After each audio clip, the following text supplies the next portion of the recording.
Mungkin kalian pernah berpikir bahwa dunia itu menjadi lebih buruk, tapi faktanya enggak, dunia ini membaik. Halo teman-teman, selamat datang di video ini.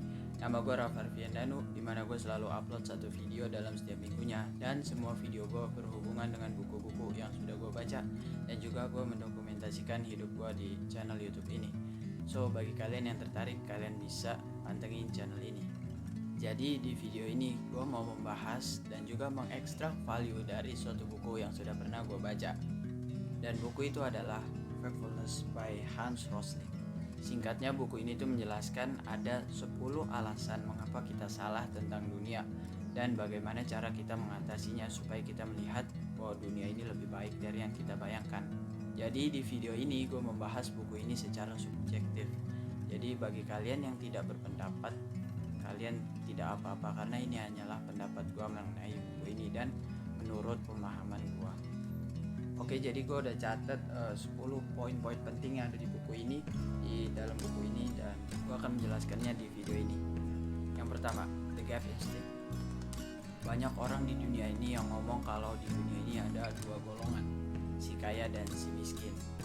Hal ini mengisyaratkan kalau si kaya itu adalah malaikatnya dan si miskin adalah iblisnya. Dan yang lebih parah lagi, banyak banget orang di dunia ini yang ngomong kalau dunia ini tuh didominasi oleh si miskin, yang membuat dunia ini semakin buruk. Tapi sebenarnya dunia ini nggak separah itu. Di buku ini dijelaskan ada 4 golongan orang yang indikasinya adalah pendapatan. Faktanya dunia ini nggak didominasi sama si kaya ataupun si miskin, tapi rata-rata orang di dunia ini berada di level pendapatan 2 dan 3, yang mana berada di tengah-tengah antara pendapatan terendah dan juga tertinggi. Jadi ini membuktikan bahwa di dunia ini nggak ada yang namanya pendominasian oleh si miskin yang membuat dunia ini menjadi lebih buruk. Malah dunia ini semakin berkembang karena rata-rata penduduk dunia ini berada di level 2 dan 3 yang bukan terburuk dan juga terkaya. Yang kedua, negativity instinct. Jadi di poin ini menjelaskan bahwa banyak banget orang yang menganggap bahwa dunia ini semakin buruk. Tapi faktanya enggak, dunia ini membaik. Contohnya pada tahun 1800-an tingkat kemiskinan ekstrim di dunia ini adalah 85%. Sedangkan di tahun 2017 ditulis di buku ini kalau tingkat kemiskinan di dunia ini hanya 9%. Ini udah jadi bukti yang kuat banget kalau dunia ini itu nggak semakin memburuk, tapi semakin membaik. Yang ketiga, the straight line instinct. Jadi straight line atau garis lurus.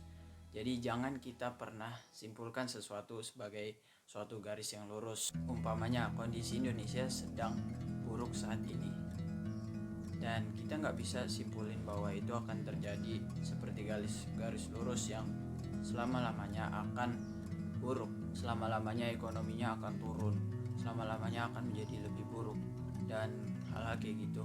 Bisa aja kan kalau besok, lusa, 1 minggu, sebulan, setahun kemudian Indonesia akan menjadi negara yang ekonominya maju. 4. The fear instinct. Mungkin kita sering banget merasa takut kalau berita atau media memberitakan hal-hal yang buruk, tapi sebenarnya dari hal buruk tersebut dampaknya nggak gede-gede amat kok. Buku ini tuh jelasin kalau seberapa besar kita takut akan sesuatu itu sama dengan seberapa besar bahaya hal tersebut dan juga exposure saat bahaya tersebut diberitakan atau diinformasikan kepada orang yang ramai. Dunia ini juga tampak lebih serem karena adanya filter yang memilih informasi-informasi yang lu dapat, baik itu dari diri lu sendiri ataupun dari media. Contohnya COVID, banyak kan orang yang takut banget sama COVID karena bahayanya yang emang bahaya, dan juga karena exposure-nya yang berlebihan atau masif banget saat diberitakan. Ada juga kan orang yang gak pantengin berita tentang COVID, mereka jadi lebih santai dan lebih tenang nanggepin hal ini ketimbang orang yang tiap hari pantengin berita tentang corona yang bikin mereka lebih takut dan panik. Yang kelima, the size instinct. 4,2 juta bayi meninggal di tahun 2016. Mendengar hal itu mungkin semua orang akan berpikir kalau itu adalah angka yang besar. Faktanya ini angka yang kecil. Kalau kita lihat di tahun-tahun sebelumnya, Kayak tahun 2015 itu angkanya adalah 4,4 juta, tahun sebelumnya 4,5 juta, pada tahun 1950 angkanya 14,4 juta. Satu angka akan selalu terlihat wah, baik besar ataupun kecil. Cara untuk mengatasinya adalah kita bisa membandingkan satu angka tersebut dengan angka-angka lainnya misalnya di tahun-tahun sebelumnya, atau kita bisa membandingkan suatu hal dengan suatu hal lainnya yang masih dalam satu konteks dengan hal-hal tersebut. Kita juga bisa menggunakan 80/20 rule, yang dimana kita harus fokus pada 80% hal yang mendasari suatu masalah atau suatu kejadian terjadi. Kita juga bisa membagi suatu hal menjadi perorangan, karena nggak semua hal itu sama besarnya. Misalnya nih, kita membandingkan negara mana yang menghasilkan polusi paling banyak, pasti jawabannya Cina. Tapi kalau kita membaginya perorangan, maka orang-orang di Amerika Serikat dan juga orang-orang di negara-negara Eropa akan menjadi orang yang mengeluarkan polusi banyak, karena mereka sudah berada di lingkungan yang hidup di level 4. Yang keenam, the generalization instinct. Kita sering banget menganggap bahwa suatu hal berlaku dimanapun dan kapanpun, tapi hal tersebut belum tentu benar berlaku kapanpun dan dimanapun. Cara untuk mengatasinya adalah kita bisa mencari perbedaan dalam suatu grup sesuatu yang sedang kita bahas. Dan Hans ngomong kalau kita nggak bakal bisa stop generalisasi. Jadi kalau kita mau menggeneralisasikan sesuatu, maka kita harus menggeneralisasikan sesuatu pada konteks yang terpenting.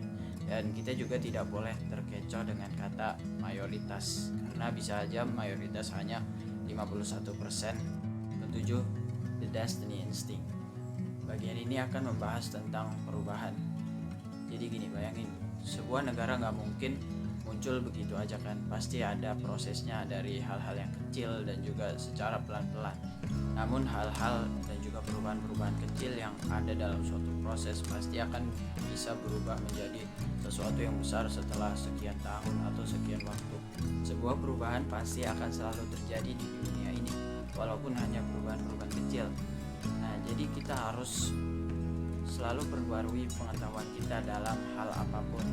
Tanyakan pada kakek nenek kalian tentang apa yang udah berubah di dunia ini, dan walaupun keadaan saat ini adalah keadaan yang buruk, namun di dalamnya pasti ada kemajuan-kemajuan kecil yang entah kapan itu akan menjadi sebuah kemajuan yang sangat besar.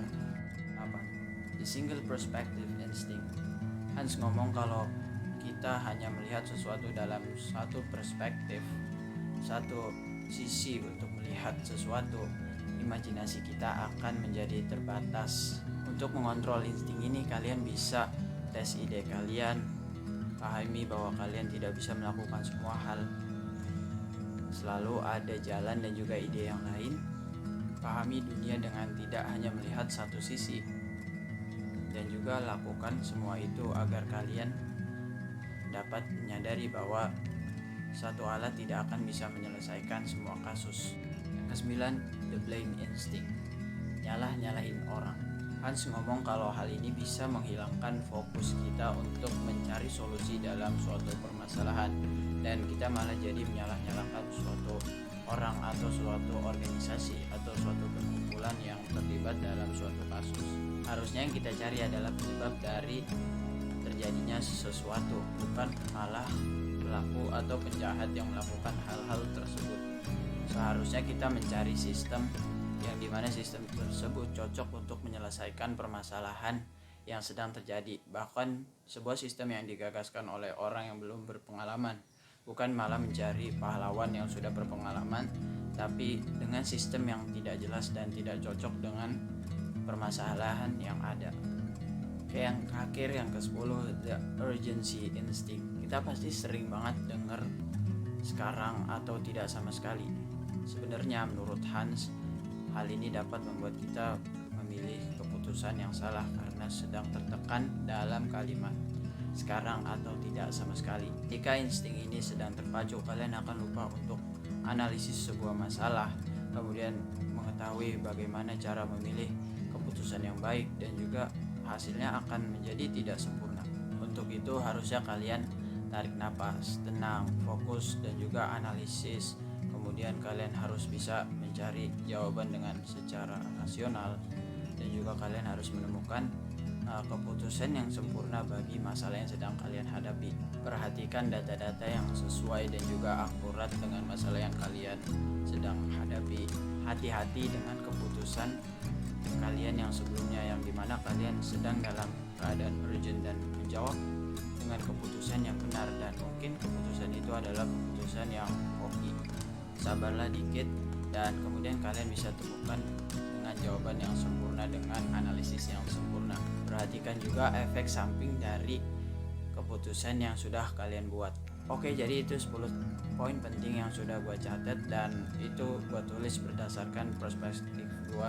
Jika kalian ada yang gak setuju, atau kalian setuju, atau kalian punya pendapat sendiri tentang buku ini, kalian bisa tulis di kolom komentar di bawah, dan gue senang banget kalau bisa berdiskusi sama kalian di bawah, dan gue mungkin bisa mendapatkan insight baru dari perspektif yang lain. Itu aja untuk video kali ini, semoga bermanfaat, dan terima kasih bagi teman-teman yang sudah menonton video ini sampai habis. Dan nama gue Rafarvian Danu, sampai ketemu di video selanjutnya, dan bye bye.